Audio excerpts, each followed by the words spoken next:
dia a todos, bom dia a todas. Sejam muito bem-vindos e bem-vindas a mais um ICL Mercado Investimentos. Hoje, segunda-feira, dia de conhecer as expectativas aí para os nossos indicadores macroeconômicos, para o termômetro da nossa bolsa também. Além disso, a gente vai repercutir aqui o payroll da sexta-feira, né, que a gente teve aí a divulgação dos dados de emprego lá nos Estados Unidos, mexeu muito com o mercado na sexta e hoje, então a gente vai passar sobre esse assunto, mas não vamos deixar aí de falar de assuntos importantes também aqui do nosso Brasil. Vamos falar da Enel, né, e desse apagão que a gente teve em São Paulo. Tem também dados de balança de pagamentos, balança comercial, um monte de assuntos ainda para a gente tratar com vocês. Mas antes de tudo, André, bom dia, como você está? Bom dia, Débora, bom dia a todos os nossos espectadores.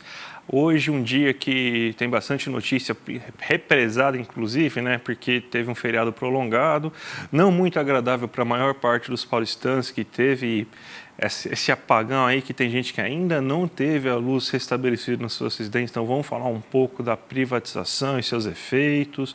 Vamos falar das balanças de pagamento comercial que saíram também. Os dados saíram hoje e na última semana também, então vamos repercutir um pouco. Vamos ver como o mercado passou esse fim de semana, né? Parece que o mercado está bem tranquilo, não teve falta de luz na casa dele, que quase não se movimentou. Mas como sempre, né, Débora? A gente vai lá e começa falando aí dos dados do nosso mercado, né? Dos mercados mundiais, Ásia e tudo mais, né? Então, o que você tem para dar de expectativa para a gente aí em relação a isso, Débora?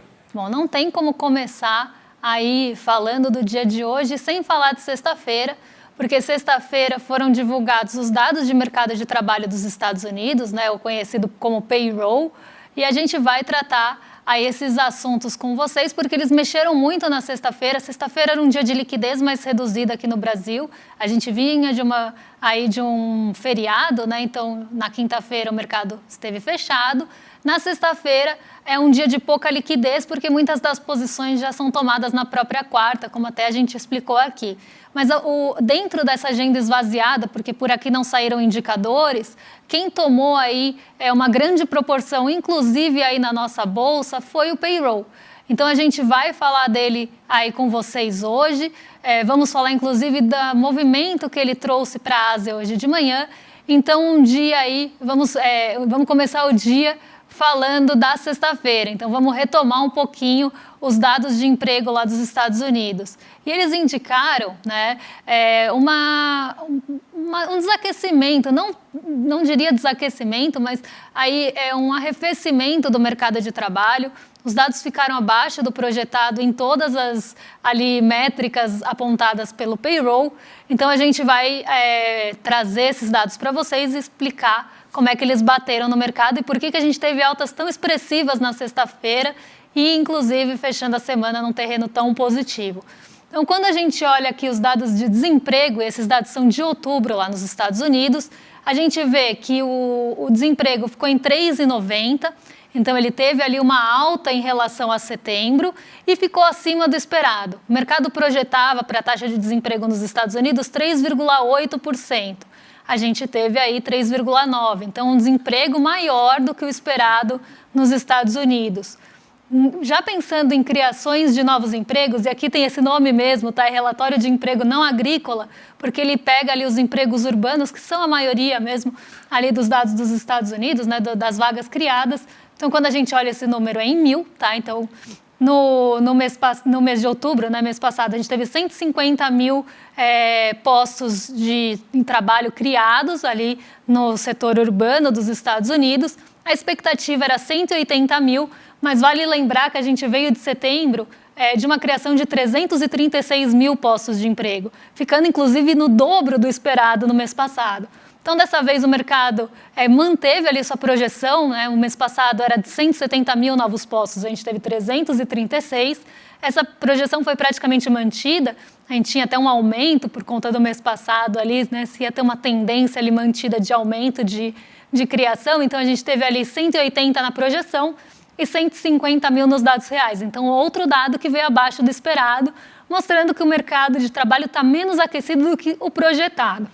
Quando a gente olha o terceiro gráfico é ganho médio por hora, né? Lá nos Estados Unidos a gente tem essa métrica de ganho por hora na variação mensal, então em relação ao mês passado.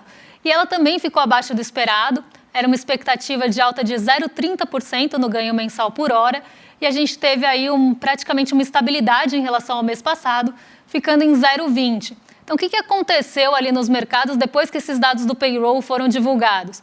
A gente já tinha tido uma quarta-feira que mostrou ali que os Estados Unidos mantiveram as suas taxas de juros inalteradas, né? Não teve ali uma alta em relação ali à taxa de juros praticada, e aí o mercado passou a esperar, depois da divulgação do payroll, que a gente tivesse continuidade nessa manutenção, então que não vai ter nova alta de juros nos Estados Unidos na última reunião do ano, que acontece em dezembro.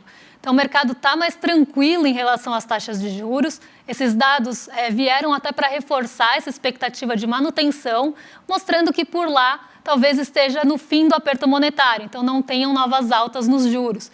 Isso mexeu muito com os mercados, como eu falei, aqui no Brasil era um dia de agenda esvaziada, então a gente teve uma alta de 2,7% na nossa bolsa na sexta, porque esses dados impactaram muito, teve um grande aumento do apetite pelo risco. A gente sabe o quanto isso influencia mercados emergentes.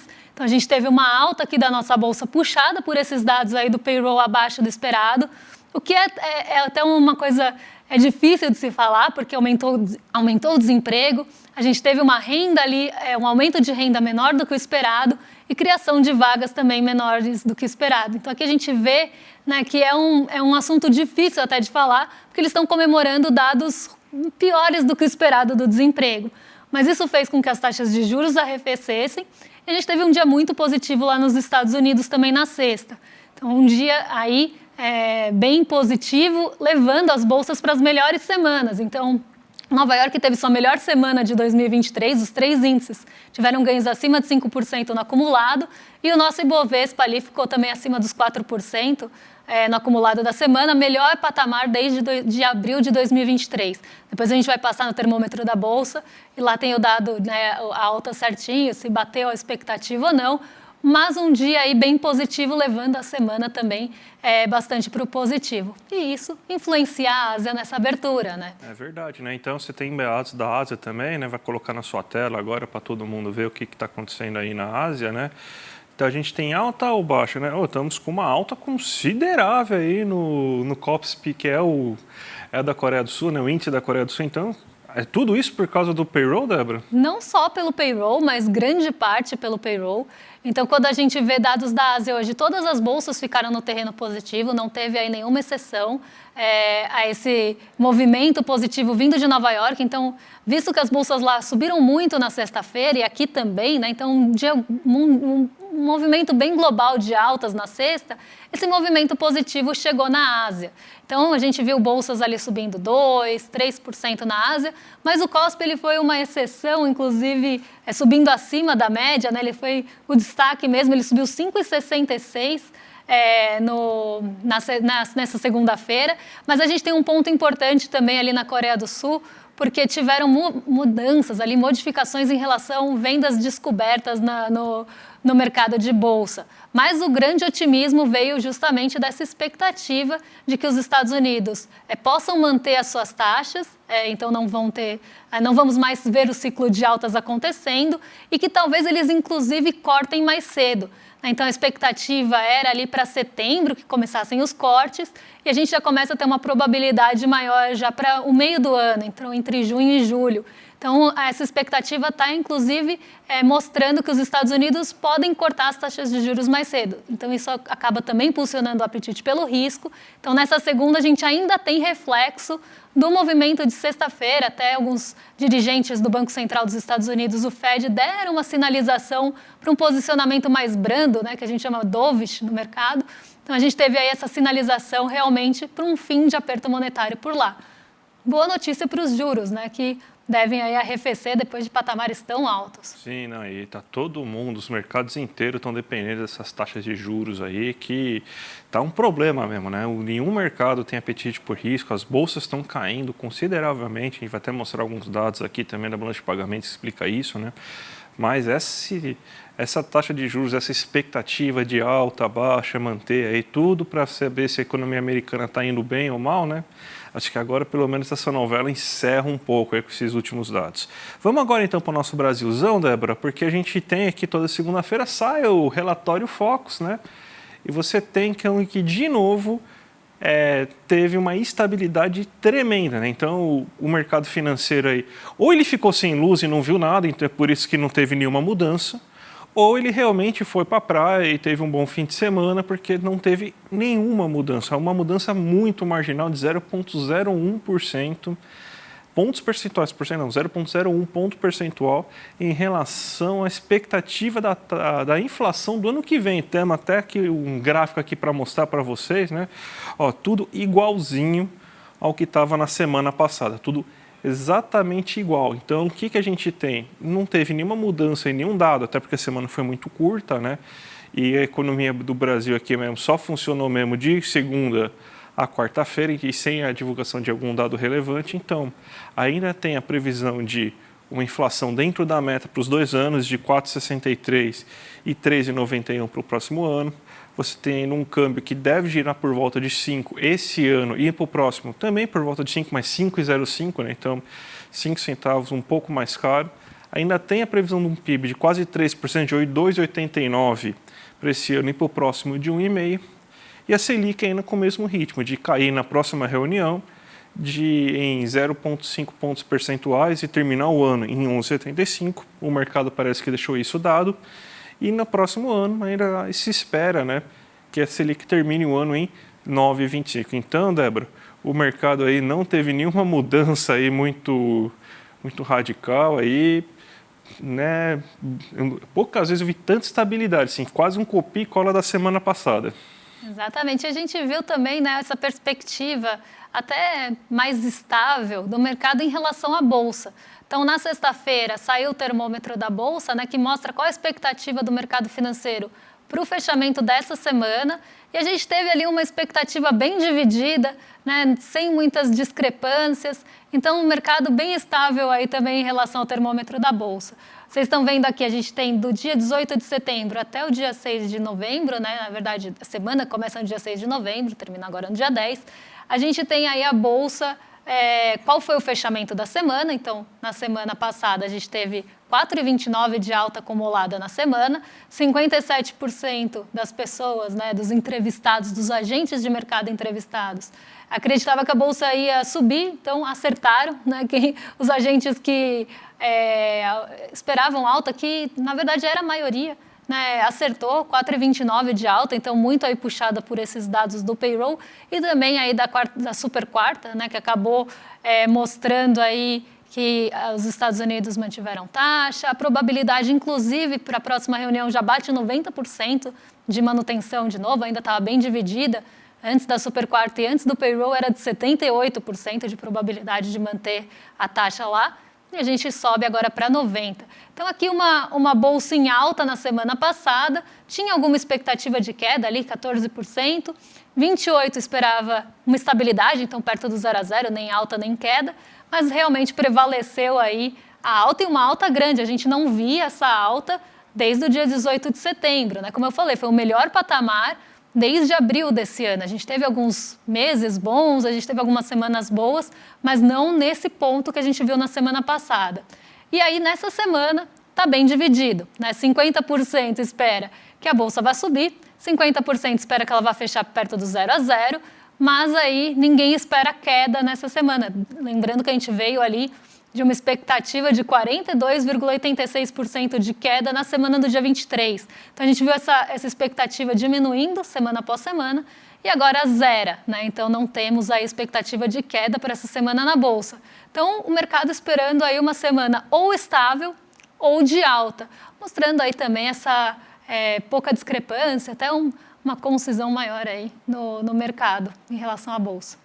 Perfeito, Débora. Vamos falar então agora da balança comercial brasileira, que foram divulgados dados até o mês de outubro de 2023. Né? Então a gente tem agora já um resultado mais próximo do que vai acontecer até o fim do ano. Né? Você tem um superávit recorde observado de 8,9 bilhões de dólares para esse mês de outubro.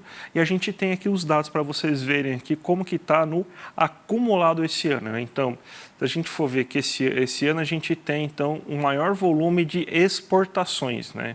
A gente tem que já foram exportados em valor, né, 282,4 bilhões de dólares, né, em exportações aqui no Brasil. Se você comparar com o ano passado, até o mesmo período anterior, tá? Isso é um acumulado no ano, tá?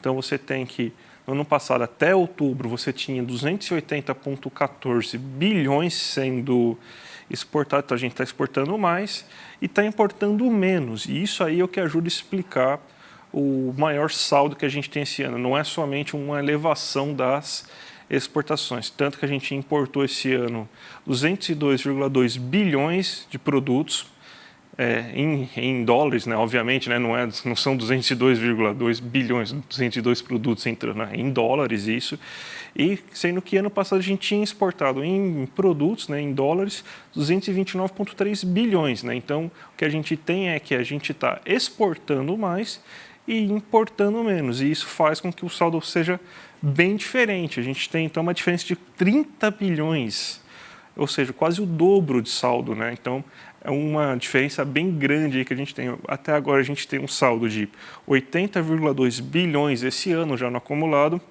sendo que você tinha um saldo de 50,79, 50,8, né, bilhões até aquele momento. Então, isso aí é muito importante aí para a economia brasileira, que isso aí pode ser um bom motor do PIB, né? A expectativa é que se chegue em 90 bilhões. Se a gente tiver o mesmo saldo que a gente observou aqui, a gente passa, que inclusive passa com alguma folga nessa expectativa de 90 bilhões. Então, tem que ter um saldo de 5 bilhões, mais ou menos, em cada um desses meses. E, se a gente for ver a régua histórica, né, provavelmente a gente vai conseguir, Débora. Uma boa, pelo menos, notícia aí vindo da balança comercial. E a gente também teve balança de pagamentos, né, divulgada aí. Outubro a gente sabe que foi um mês volátil, isso acaba impactando a balança de pagamentos. Então vamos ver aí como é que foram os dados aí da balança de pagamentos. Investimentos estrangeiros, como eu falei, tem queda de quase 40% e isso acaba também refletindo bastante essa incerteza que a gente tem, né? Muito recurso saiu em setembro e outubro do Brasil. Mas vamos ver os dados aí, como é que estão, né? Na verdade, os dados são até setembro, né? Os dados de outubro eles chegam só agora no mês de dezembro, né? Então, você teve uma queda de quase 40%. Pá, volta aí a notícia, ainda não estamos ainda no PMI, calma, gente. Então, a gente tem o seguinte, né, que você teve uma coisa um pouco diferente, né, porque o que acontece na economia brasileira geralmente como um todo, né, um reflexo mais ou menos da situação econômica brasileira histórica, né. A gente tem uma boa entrada de capital via bolsa e via outros recursos, porque a gente é um país que não tem uma balança de serviços muito elevada, a gente depende muito só da balança comercial para ter um superávit nessa conta, então a gente acaba tendo sempre uma melhora, né, na conta de capitais em relação a isso, né. Então, o que aconteceu esse mês e o que está acontecendo nos últimos meses é que a nossa balança comercial está tão forte que a gente está conseguindo ter, então, uma conta de transações correntes mais elevada do que a gente teria. Então, a gente está reduzindo o nosso déficit em transações correntes, que é uma coisa histórica, só que, ao mesmo tempo, a gente está reduzindo o superávit na conta de capitais, e muito porque está saindo, né, muito investimento externo, principalmente por causa dessa loucura dos juros. Pelo menos a gente tem, então, a balança comercial para contrapor uma coisa com outra, senão a gente teria problemas cambiais, a gente teria problemas nas reservas internacionais, estaríamos perdendo reservas internacionais nesse momento, mas a conta de capital, a conta da balança comercial está fazendo com que a gente evite problemas como esse. Mas a gente vê, né? A gente viu setembro, né? Setembro que começou aquela novela toda do juros, que os Estados Unidos vai crescer muito, então vai ter que aumentar juros.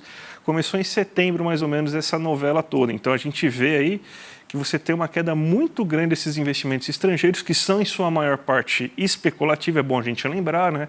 Não é investimento estrangeiro que vai para fazer fábrica, não. É investimento estrangeiro na bolsa que quer ganhar seu dinheiro e sair, né?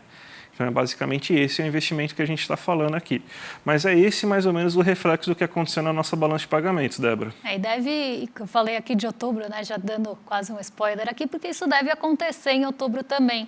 Então, essa tendência deve continuar, porque justamente a gente teve um mês de setembro muito volátil, começa a ter essa alta nos rendimentos das treasuries do meio para o fim de setembro, a gente chega a patamares recordes ali em outubro, e a gente sabe que em momentos de muita incerteza, né, quando o recurso começa a ver ali, né, um movimento global de incerteza, ele flui para o porto seguro ali dos recursos, que é justamente o Tesouro dos Estados Unidos. Então, como a gente teve um rendimento das treasuries muito alto no mês aí, já no fim de setembro e em outubro também, esse recurso sai desses mercados emergentes, né, acaba saindo da nossa bolsa, sai inclusive muitas vezes da nossa renda fixa para buscar essa segurança no título, né, no mercado de títulos públicos dos Estados Unidos.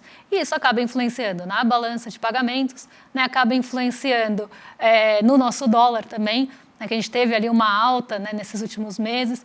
Então, aqui a gente tem esse movimento, né, de saída de recursos, como o André muito bem falou, meramente especulativos. Eles vão para onde o ganho é maior, né, se eles tiverem uma expectativa que mercados emergentes vão ter ganhos maiores, eles voltam, né, então é um recurso que não tem compromisso com capacidade produtiva, é um recurso que não tem compromisso ali com o país, ninguém está ali alocado em uma posição ou outra porque acredita que aquele investimento, né, vai trazer ali algum ganho que não seja o lucro, né, então não é para fomentar nenhum mercado, como eu sempre falo, é justamente para ganhar no curto prazo e sair antes aí de uma queda e se proteger em outros mercados. Depois volta, né? Então esse fluxo, né, de recursos que saiu do Brasil e acabou, inclusive está muito instável, né, está muito volátil. Esse ano a nossa bolsa ela está aí com muita dificuldade de se manter no terreno positivo.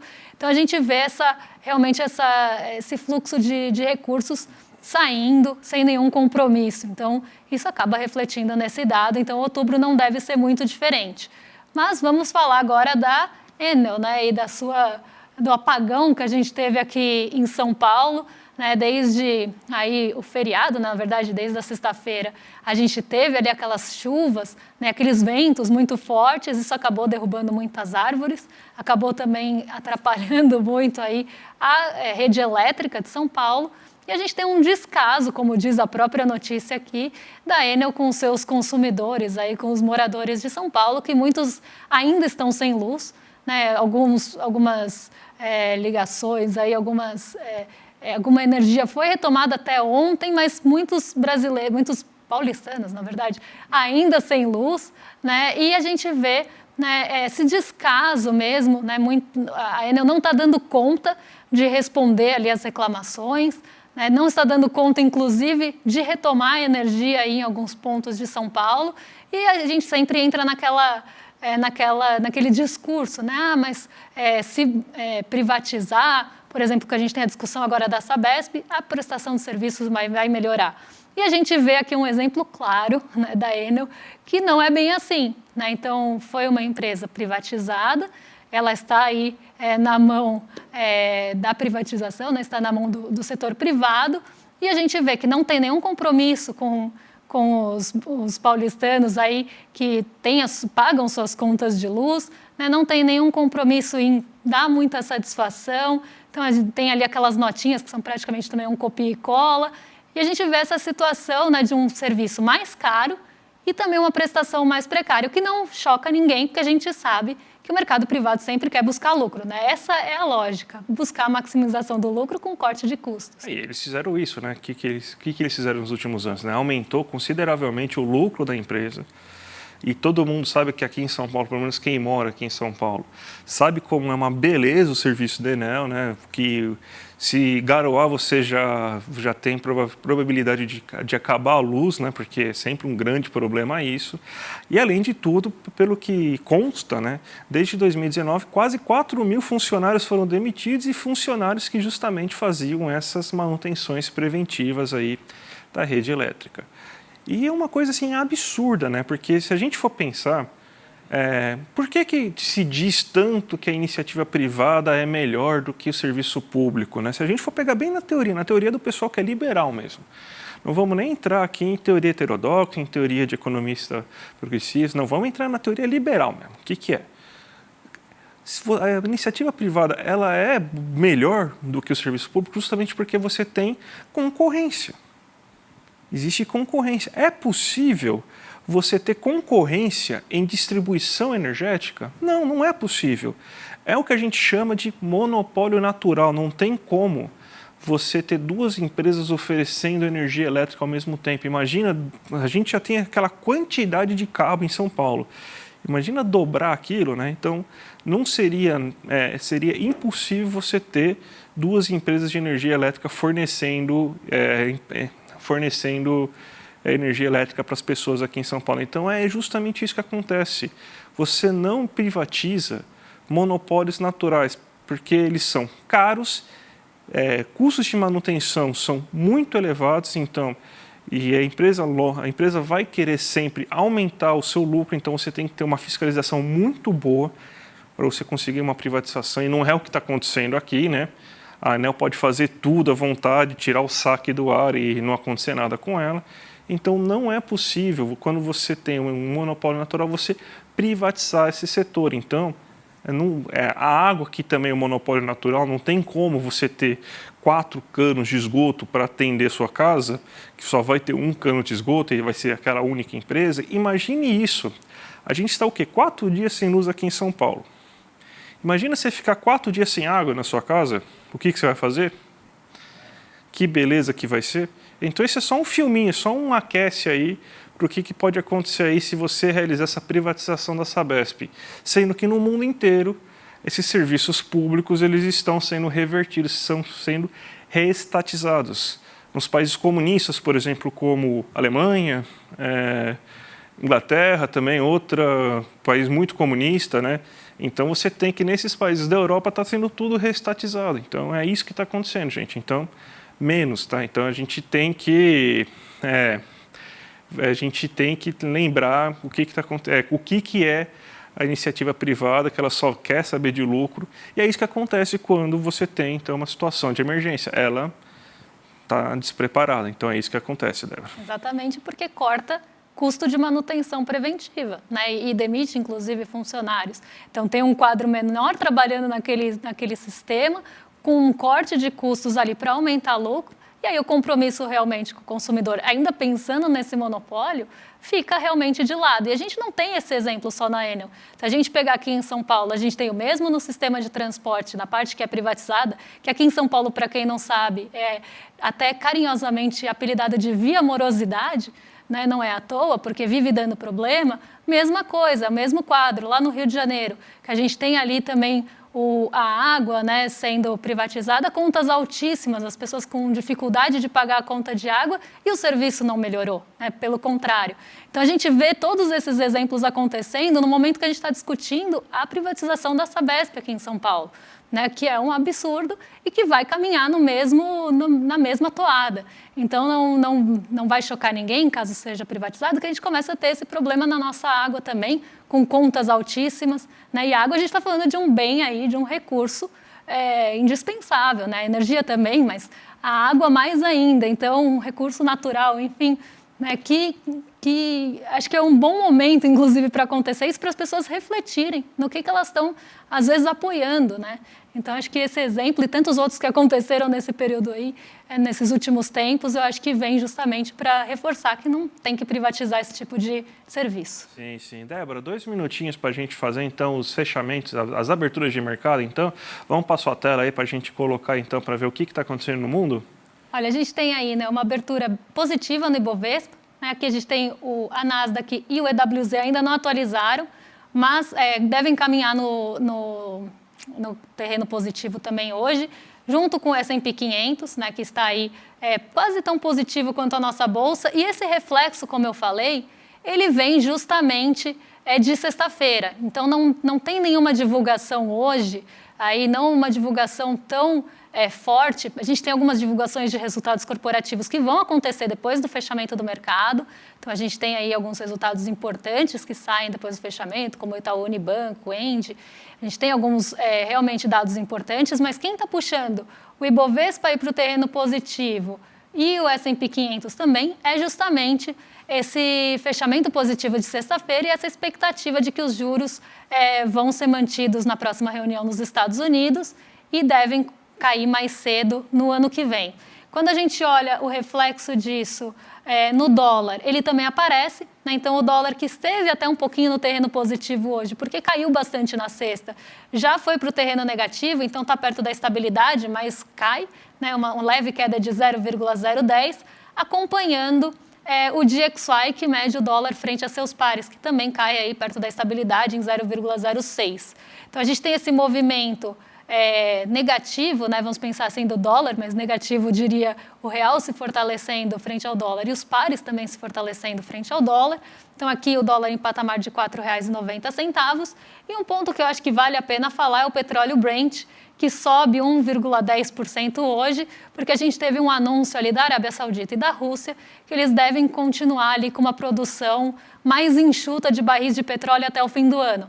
Então, mesmo que tenha algum aumento de demanda, que já foi inclusive apontado, eles não vão aumentar a produção, inclusive podem cortar e restringir um pouco essa oferta até o final desse ano de 2023. Então, isso acabou impactando um pouco aí o valor do petróleo Brent, que agora é operado aí em $86 por barril, alta de 1,12, o que também pode impactar aqui os nossos mercados, justamente por conta do peso das commodities no Ibovespa. Essa alta do petróleo pode puxar aí um pouco ações como a Petrobras e outras ligadas a petróleo para cima. Mas a gente tem aí um retrato mais positivo, né? Como eu falei, a Ásia fechou bem positiva, então o Nikkei 225 sobe 2,35, lembrando que a gente teve feriado lá no Japão na sexta, e o Xangai Composto subindo 0,91.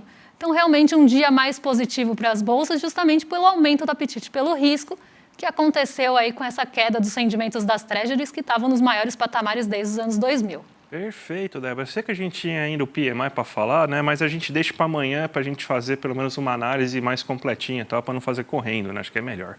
Então, eu só queria então passar no Sossecas, né? Porque a gente hoje continua aqui no ICL com uma programação normal, com uma programação que vale muito a pena você assistir, inclusive, né? A partir das 5 horas da tarde você já tem o Rolê ICL com o nosso querido William De Luca lá. E logo depois, aí, às 6 horas, você já tem o ICL Notícias segunda edição, com a nossa dupla de Chicos e a Gabi Varela. 7h30 começa o Sinapse com a Robertinha Garcia e o César Caleron. Então, das 5 até as 8h30, você tem uma super programação aí para ver do finalzinho da sua tarde até o comecinho da sua noite. E amanhã, vocês já sabem, né? Desde as 7 horas, com toda a programação que vocês já conhecem, a gente tem o Desperta logo de manhã, em seguida ICL Notícias primeira edição, o Em Detalhes, aprofundando aí um assunto do dia, e a gente aqui a partir das 11 horas, trazendo as notícias aí do mercado, dos investimentos, da economia, trazendo essas atualizações todas. Então essa semana é marcada por bastante divulgações, então a gente deve ter bastante coisa para trazer aí para vocês. Então, até amanhã. Até amanhã, gente. Tchau, tchau. Pois é, chegou a hora do primeiro grande lançamento do ICL na área de filmes e documentários. Você está preparado para assistir um filme que vai te tocar profundamente e revelar uma verdade que todo mundo tenta esconder? No dia 12 de novembro, um domingo, às 8 horas da noite, no horário de Brasília, a gente vai apresentar para vocês trechos do documentário De Quanta Terra Precisa o Homem e também fazer um debate incrível sobre essa, que é uma das questões mais importantes para o Brasil, a questão da terra. Junto conosco vai estar ninguém mais, ninguém menos do que João Pedro Stedley, um dos principais líderes do movimento dos trabalhadores sem terra. Estarão conosco também várias outras pessoas que têm na sua vida a luta da terra como um dos principais motores. Para você não perder esse encontro histórico e assistir trechos inéditos do filme De Quanta Terra Precisa o Homem, é só você se inscrever gratuitamente no link aqui em cima ou aqui embaixo. Não perde essa chance. Todo mundo vai celebrar a estreia do ICL no mundo dos documentários e filmes e, mais uma vez, aprender muito com a nossa plataforma.